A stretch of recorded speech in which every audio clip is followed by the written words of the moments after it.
U Obrenovcu je održana druga međunarodna naučno-stručna konferencija posvećena upravljanju u kriznim situacijama pod sloganom Bezbednost za budućnost 2016. Na konferenciji su govorili o sistemu zaštite i spasavanja. U ovom gradu koji je simbol, nažalost, nesreće velike koja se desila 2014. godine, želim da vam kažem da smo ovih dana izvršili jednu detaljnu analizu stanja, izrađenosti, procena rizika, procena ugroženosti i planova zaštite i spasavanja. I nažalost nije slučaj u celoj Srbiji ono što ste vi uradili ovde. Naprotiv, da imamo vrlo lošu situaciju, da trenutno u Srbiji u svim jedinicama lokalne samouprave, uključujući i gradske opštine, imamo 22 procene koje su usvojene, a nemamo ni jedan samo plan zaštite i spasavanja. Šta to govori? To govori o pristupu vrlo lošem svih onih koji su odgovorni u ovoj zemlji, da poštujući zakon o vanrednim situacijama moraju ova dokumenta da donesu. U svim situacijama kojima je izložena Republika Srbija, svim opasnostima, to samo pokazuje da nismo svesni šta sve može da se desi. Predsednik gradske opštine Obrenovac Miroslav Čučković rekao je da se Obrenovac nakon katastrofalne poplave 2014. godine našao u još dve krizne situacije. Pre svega imali smo oluju koja je bila izazvana jakim vetrom, koja je podigla u potpunosti našu deponiju i prekrila u julu 2013. godine kompletan grad, preteći da ugrozi istom snagom kao i voda kompletno stanovništvo Obrenovca. Takođe, u Bariču smo imali na prostoru nekadašnje fabrike Bazna hemija postrojenje TDI-a sa preko 1000 tona najopasnijeg otpada koje je stajalo tu praktično više od 2 decenije i tek danas dok mi ovde imamo ovu konferenciju poslednje takvo postrojenje pod nazivom Lab napušta našu opštinu. Mislim da je jako važno da se zna da je sama odbrana nešto što od svih vidova opasnosti, nešto što zahteva stalni rad, učenje i napredovanje.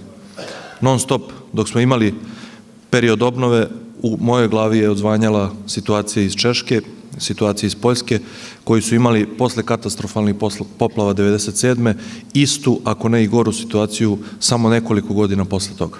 Upravo zbog toga mi smo i odlučili da permanentnim unapređivanjem našeg sistema odbrane, zajedno sa državnim organima, zajedno sa strukom, trudimo se da naš sistem podignemo na najviši mogući nivo. Sve ono što nam se desilo 2014. godine, nažalost, bila je jedna velika opomena i vi u Obrenovcu kao mesto koje je bilo najpogođenije ne samo u gradu Beogradu, već i u celoj Srbiji, ste na ličnom iskustvu, kako bi to rekao naš narod, na svojoj koži osetili šta je to velika opasnost i koji nam rizici sve prestoje i koje opasnosti nas ugrožavaju. Mi nismo bili spremni na one izazove i rizike koje vuku prirodne nepogode. Mi smo bili suočeni sa mnogo improvizacija koje smo morali da sprovodimo u trenutku kada su se desile katastrofalne poplave.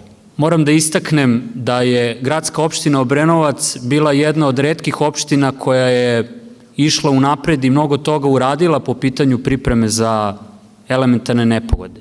Štab za vanredne situacije gradske opštine Obrenovac je bio jedan od najboljih i najobazrivijih štabova.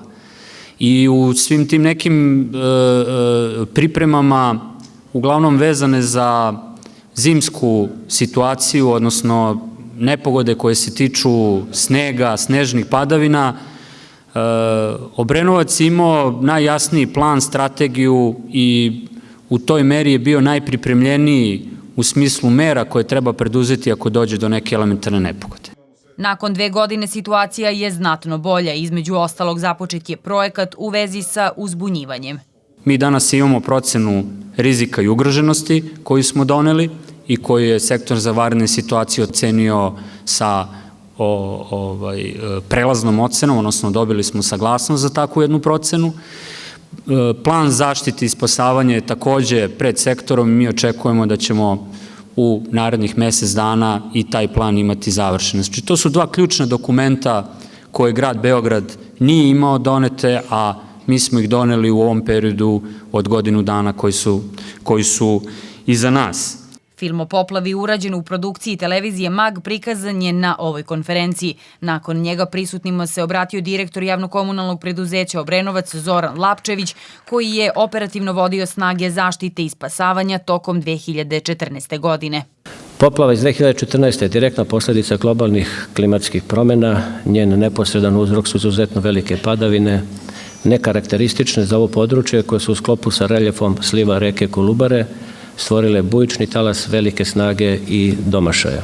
Akcija spasavanja 30.000 ljudi je složen zadatak koji nije mogao biti sproveden bez učešća kompletnog društva, a napominje se i učešće stranih službi spasavanja. Napuštanje teritorije bilo je neophodno da bi se snizili troškovi reagovanja, omogućio sljedeći korak, a to je asanacija terena. Potopljeno je 80% ukupne teritorije opštine. Evakuisano je skoro kompletno stanovništvo iz urbanog jezgra grada. Materijalna šteta nesaglediva, 17 žrtava. Zato je naš strateški interes da svoj privredni, društveni i naučni razvoj zasnivamo na nauci, istraživačkom radu i znanju kao odlučujućem faktoru razvoja.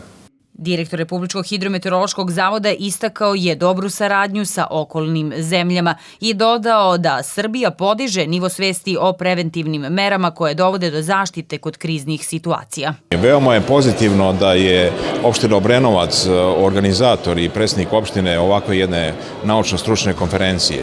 Republički hidrometeorološki zavod je svakako prva karika u tom sistemu zaštite i spasavanja. Mi moramo biti spremni u buduće, mnogo spremniji za takve situacije. Upravo tome služi ovakve konferencije. Druga međunarodna naučno-stručna konferencija organizovana je pod pokroviteljstvom Fakulteta bezbednosti, Univerziteta u Beogradu, Fakulteta zaštite na radu, Univerziteta u Nišu, Ministarstva unutrašnjih poslova Srbije, Sektora za vanredne situacije, Privredne komore Srbije, Udruženja za privatno obezbeđenje i uz podršku Ministarstva za rad, zapošljavanje, boračka i socijalna pitanja, Uprave za bezbednost i zdravlje na radu.